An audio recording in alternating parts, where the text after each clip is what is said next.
নমস্কার, আমি অধ্যাপক ডক্টর শ্রী সুনীল শাস্ত্রী। আজ আমি নবমভাবে শুক্র গ্রহ বসে থাকলে জাতক জাতিকাদের কী প্রভাব হয় সেই সম্পর্কে বিস্তারিত আলোচনা করছি। বিগত কয়েকদিন আগে লগ্ন থেকে অষ্টম ভাব পর্যন্ত আলোচনা করেছি।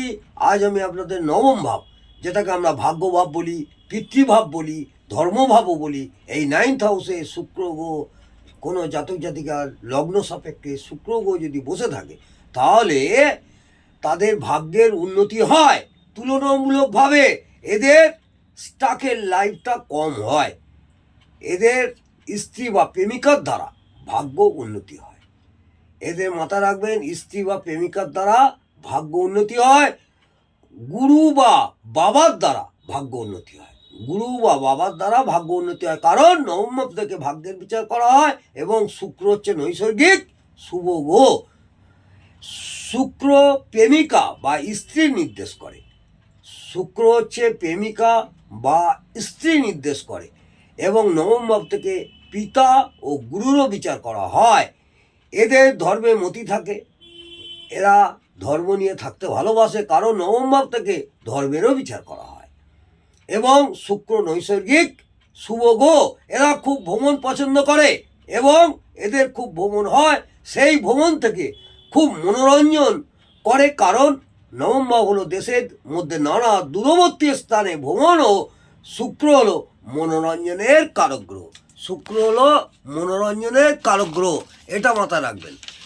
এই নবম ভাব ও শুক্রের সাথে, এই নবম ভাব শুক্রের সাথে সপ্তম ভাব ও দ্বাদশ ভাব সংযোগ স্থাপন করলে, আবার বলি, এই নবম ভাব ও শুক্রের সাথে সপ্তম ভাব ও দ্বাদশ ভাব সংযোগ স্থাপন করলে বিদেশে বা দূর দেশে বিবাহ হয়। কারণ কারণ দ্বাদশ ভাব ও নবম ভাব মিলিতভাবে দূর দেশকে নির্দেশ করে। নবম ভাব এবং দ্বাদশ ভাব মিলিতভাবে দুর্দেশ নির্দেশ করে এবং সপ্তম ভাব থেকে বিবাহেরও বিচার করা হয়। ও শুক্র বিবাহের কারক গ্রহ। শুক্র হচ্ছে বিবাহের কারক গ্রহ। এরা সাধু বা সজ্জন ব্যক্তিদের সান্নিধ্য পেতে ধর্মের চর্চা করে, সান্নিধ্য পায় এবং ধর্মেরও চর্চা করে। গান বাজনা খুব এরা পছন্দ করে। এরা উচ্চশিক্ষায় শিক্ষিত হয়, কারণ নবম ভাব থেকে উচ্চশিক্ষারও বিচার করা হয়। তীর্থভ্রমণে বেশি যায়, এরা তীর্থভ্রমণ বেশি করতে পছন্দও করে। এরা পিতৃ সুখে সুখী, অর্থাৎ এরা বাবার থেকে খুব সেও ভালোবাসা পায়, কারণ নবম ভাব থেকে পিতারও বিচার করা হয়।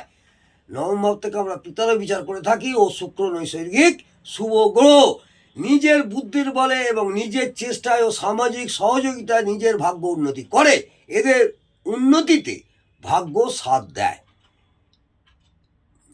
যে কোনো প্রফেশনে খুব তাড়াতাড়ি উন্নতি হয়, কারণ শুক্র নৈসর্গিক শুভ গ্রহ ও নবম ভাব থেকে ভাগ্য বিচার করা হয়। অল্প কষ্টতেই এরা যে কোনো কাজ উদ্ধার করতে পারে। অল্প একটু পরিশ্রম করে সব কাজ উদ্ধার করে ফেলে। এই শুক্রের সাথে শুভ চন্দ্র থাকলে মায়ের সাথে সম্পর্ক খুব ভালো হয়। এই শুক্র গ্রহের সঙ্গে যদি চন্দ্র স্থাপন করে তাহলে মায়ের সাথে সম্পর্ক খুব ভালো হয় এবং এর সঙ্গে বৃহস্পতি থাকলে সামাজিক ও পারিবারিক সুখ ভোগ করে, কারণ চন্দ্র মাতৃকারক গ্রহ ও জনসংযোগের কারক গ্রহ। বৃহস্পতি সুখ শান্তির কারক গ্রহ আর শুক্র নৈসর্গিক শুভ গ্রহ।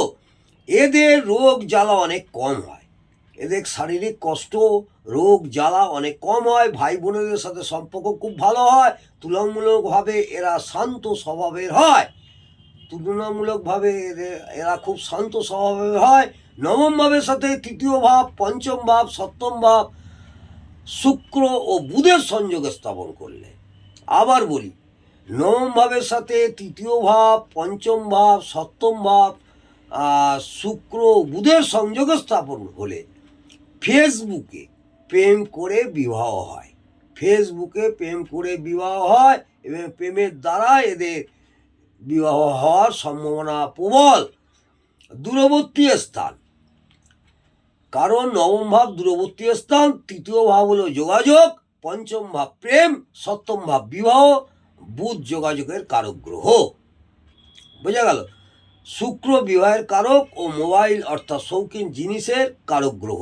এই শুক্র যদি পাপ দৃষ্ট, পাপ পীড়িত, পাপ মধ্যগত, শত্রু গৃহগত, দুস্থানগত বা দুস্থানপতি হয়, বাদক স্থানে থাকে, বাদক পতি হয়, নিচস্থ বা নাশস্থ হয়, অশুভ অ্যাসপেক্টে থাকে, ষোড়শ বর্গে বল কম পায়, তখন সমস্ত শুভত্বের পার্সেন্টেজ অনেকটাই কমে যাবে। আবার কিছু কিছু ক্ষেত্রে খুব অশুভ হলেও উল্টো ফলও দিতে পারে, অর্থাৎ উপযুক্ত ফলগুলো কতটা কার্যকর হবে সেটা শুক্রের শুভত্ব ও অশুভত্বের উপরে নির্ভর করে।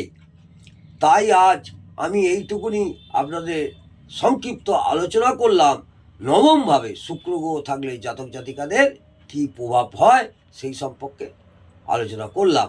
যদি ভালো লাগে অবশ্যই কমেন্টে জানাবেন এবং আমাকে একটি লাইক করে উৎসাহিত করবেন। নমস্কার, জয় মা তারা।